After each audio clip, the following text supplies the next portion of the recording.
नमस्कार. नागपुरी मेजवानी चॅनलवर मी पौर्णिमा तुमचं खूप मनापासून स्वागत करते. आज मी तुम्हाला बहुगुणी अशा अळीवाची खीर दाखवणार आहे.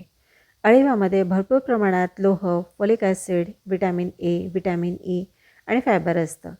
अळीव हे रक्तवाढीसाठी, कंबरदुखीसाठी, त्वचेच्या आणि केसाच्या आरोग्यासाठी खूपच गुणकारी असतं. चला मग करूया बहुगुणी अशा अळीवाची खीर. अळीवाची खीर करण्यासाठी मी वाटीभर अळीव घेतले आहे. वजनाला हे 100 ग्रॅम एवढे आहेत. हे अळीव 2 ते 3 वेळा पाण्याने अगदी स्वच्छ धुवून घ्यायचे आहेत. अळीव स्वच्छ धुवून घेतल्यावर त्यात आता 2 वाट्या एवढं पाणी घालायचं आहे.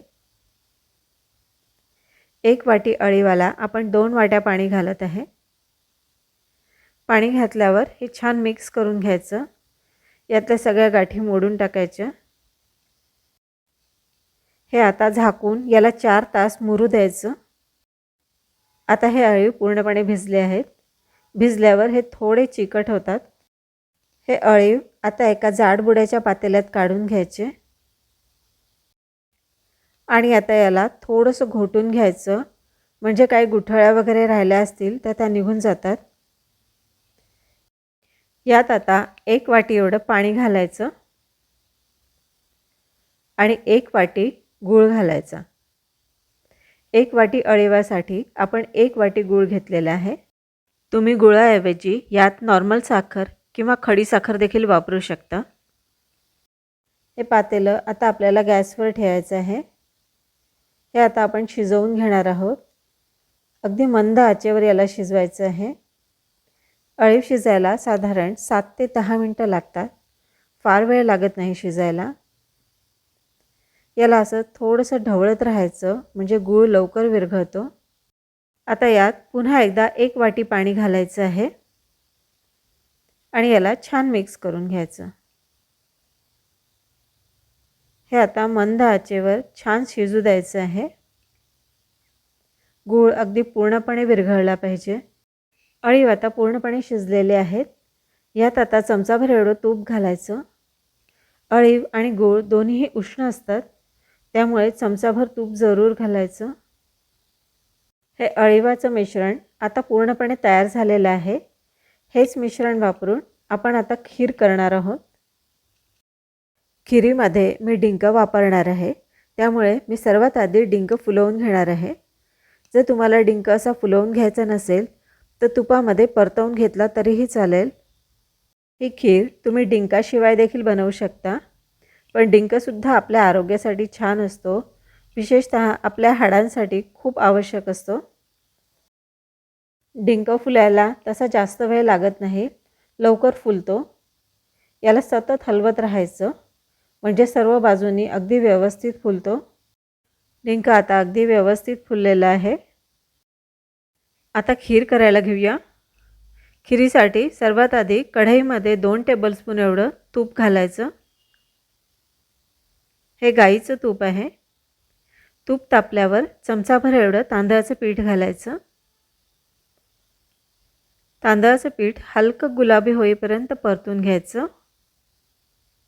तांदळाचं पीठ परतून झाल्यावर आता चारोळी घालत आहे. चारोळी छान खमंग करून घ्यायची. मी इथे फक्त चारोळी घालत आहे. तुम्ही तुमच्या आवडीचे कुठलेही ड्रायफ्रूट्स घालू शकता.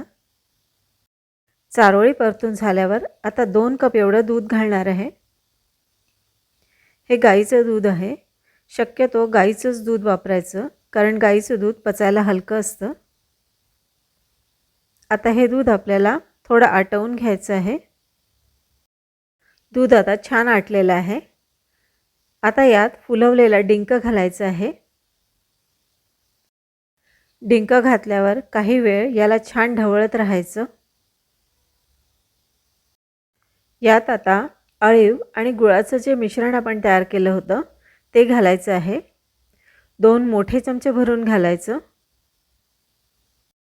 अळीव घातल्यावर आता हे पुन्हा एकदा छान उकळून घ्यायचं आहे. अळीवाची खीर आता तयार झालेली आहे.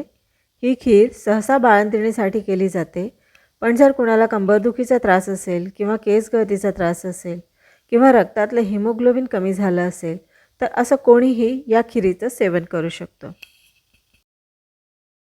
अळीवाचं हे जे उरलेलं मिश्रण आहे यात आता थोडीशी विलायची घालायची. विलायची घातल्यावर छान एकदा मिक्स करून घ्यायचं. हे मिश्रण आता एका काचेच्या बरणीत भरायचं आणि फ्रीजमध्ये स्टोअर करून ठेवायचं. म्हणजे आपण रोज याचं थोडं थोडं सेवन करू शकतो. अळीवाचं सेवन कमीत कमी 15 दिवस तरी केलं पाहिजे, म्हणजे त्याचे सगळे फायदे आपल्याला मिळतात. हे असं स्टोअर करून ठेवलेलं अळीवाचं मिश्रण कशा प्रकारे सेवन करायचं ते सुद्धा मी तुम्हाला सांगणार आहे. एका कपामध्ये गरम दूध घ्यायचं. जर तुम्हाला दूध पचत नसेल तर दुधाऐवजी गरम पाणीही तुम्ही घेऊ शकता. 1 टेबलस्पून एवढं अळीवाचं मिश्रण घालून याला छान ढवळून घ्यायचं. अळीवाचं सेवन हे सकाळी उपाशीपोटी करायचं, म्हणजे त्याचे सगळे फायदे आपल्या शरीराला मिळतात. 100 ग्रॅम एवढ्या अळीवाचं मिश्रण एका माणसाला 15 दिवस अगदी सहज पुरतं.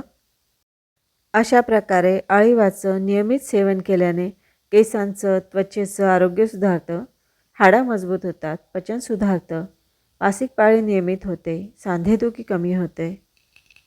तेव्हा अळीवाचा आपल्या आहारात समावेश करा आणि ही रेसिपी जर तुम्हाला आवडली असेल, उपयोगी वाटली असेल तर लाईक, शेअर, कॉमेंट करायला विसरू नका.